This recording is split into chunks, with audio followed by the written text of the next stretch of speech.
But I want to start by talking a little bit about George Floyd, because as you know, this new video came out, just another angle of the whole George Floyd situation. So DailyMail is the one that published this leaked body cam footage of the George Floyd arrest. How DailyMail got it? Well, there's been some rumors circulating about this that I guess law enforcement have been showing some members of the media some of this body cam footage. And again, I don't know this for sure, but it's alleged that DailyMail, somebody recorded it on a phone, and that's how it got leaked. I really don't know. I really don't care. If they did do that, they shouldn't have done it. But, you know, when this thing came out, a lot of people were saying, oh, my God, this is unbelievable. This is crazy. I got to tell you something, folks. There's nothing in here that changes what Chauvin did. Nothing at all. It doesn't change anything as far as I'm concerned. But we'll let you listen for yourself and tell us what you think. This is the part of the video that was very troubling to me. It made law enforcement look worse. The officer, at least one officer, drew his gun within minutes of pulling Floyd over. Now, as you know, Floyd was allegedly moving a fake $20 bill. Floyd did not have any weapons on him. He did not pose a threat to officers. Why an officer drew his gun, I have no idea. But have a listen to this. This is one of the officers that drew his gun.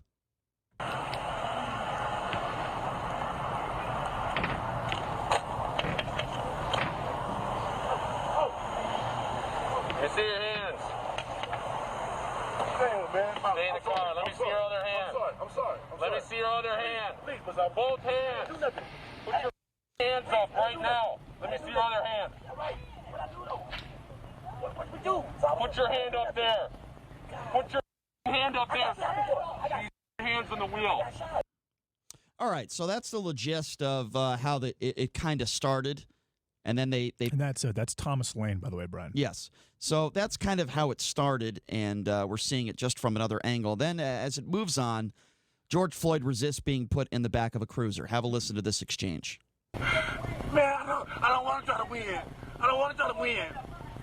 I don't want to win. I'm claustrophobic. I got anxiety. I don't want to do nothing to them. I'll roll the window down. Man, I'm scared.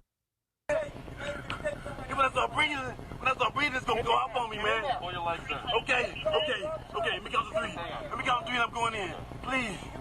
I'm not trying to win. I get on the ground, anything.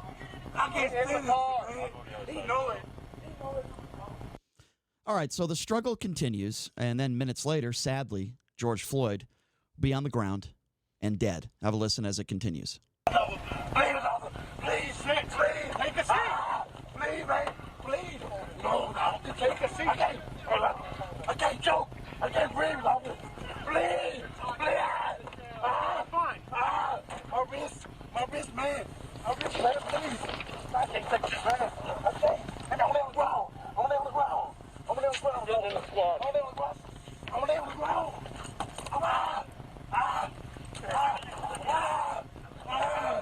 I'm doing down. All right, so here are my thoughts on this whole new video that we've seen. I saw the whole thing, and my opinion has not changed since the first video was taken by citizens. Obviously, George Floyd is a very broken man. Obviously, he's on drugs. Don't know why police officers put a gun to his face. That I don't understand That's at all. because he didn't put his hands on the wheel as he was asked. Okay, and when he did put his hands on the wheel, the gun was holstered shortly after. okay. That's why Officer Lane, he was also, I think it was his fourth day on the job, but that's why he drew his gun. Okay, but again, the question could be asked, if this was somebody white in the car, would they have pulled their guns? I don't know the answer to that question, but that's something to think about. But anyway, let me go on with my opinion on this. And obviously the guy's on drugs. He's emotional. He doesn't want to get in the back of the police car. He says he's claustrophobic. He says it's okay to put him on the ground. And so it goes on for a little bit. There's no hardcore resisting going on. Is there some minor resistance? Sure. But the police officers were never in trouble. Their lives were never at risk. It was never one of those situations. This video doesn't change anything. What Officer Chauvin did was murder. Wait, so you think that this was a hate crime? You think this was a racial hate crime? Because that's the whole narrative from the beginning was this was a racially charged hate crime, And George Floyd was very peaceful. He did not resist at all, and he was killed by an officer with a history of being so I'll of being respond to that. racially First of all, biased. I never got on the air. And No, said that this was I'm peaceful. asking you. I'm asking And that I will question. answer, Do and I will you answer. think that this is a racial and I will a answer, racial hate but crime? I will say 99.9% of people did not say what you just said. Nobody said that this was peaceful. Nobody said that George Floyd didn't resist at all. But with that being said, we've given the history of Officer Chauvin. We've given his history of the club that he used to work at. Employees of the club, including the owner of the club who employed him, said that he treated minorities different than white people.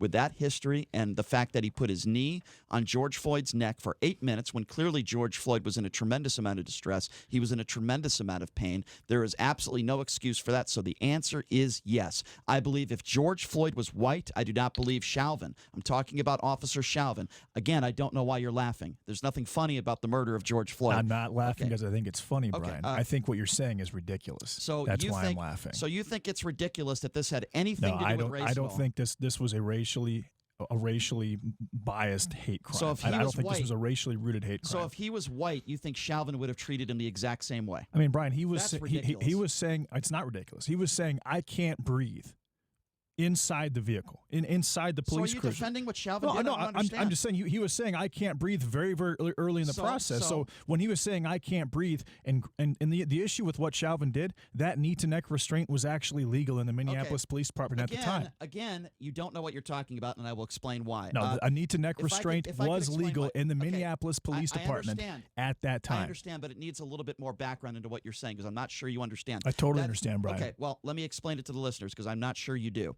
This was a restraint technique, okay, to get control over the situation. Once a person is handcuffed and he is restrained, because as you know, handcuffs are a restraint. Once that person is restrained, George Floyd was restrained. He was on his stomach. He was handcuffed. There were several other officers on his back and on his legs. That is not legal. You are not allowed to put your knee on somebody's neck, and you are certainly not allowed to do it for 8 minutes while somebody is saying that they can't breathe and they are clearly in distress. To restrain somebody if they are resisting arrest, absolutely. That was not the case here, and it cannot be applied here. There is nothing in any manual across the country that says you are allowed to put your knee on somebody's neck after they are restrained. That is a restraint technique. It is very important that we share that with our listeners. So my question now to you and to all the listeners out there, and I will open up the phone lines at 702-257-5396. Again, that number to call, 257-5396. After seeing this new video, does anything change in your mind? It doesn't change in my mind one bit. Not one bit. Everything that we've talked about on this show for months, since the first videos came out of this, hasn't changed. Was he on drugs? Yes.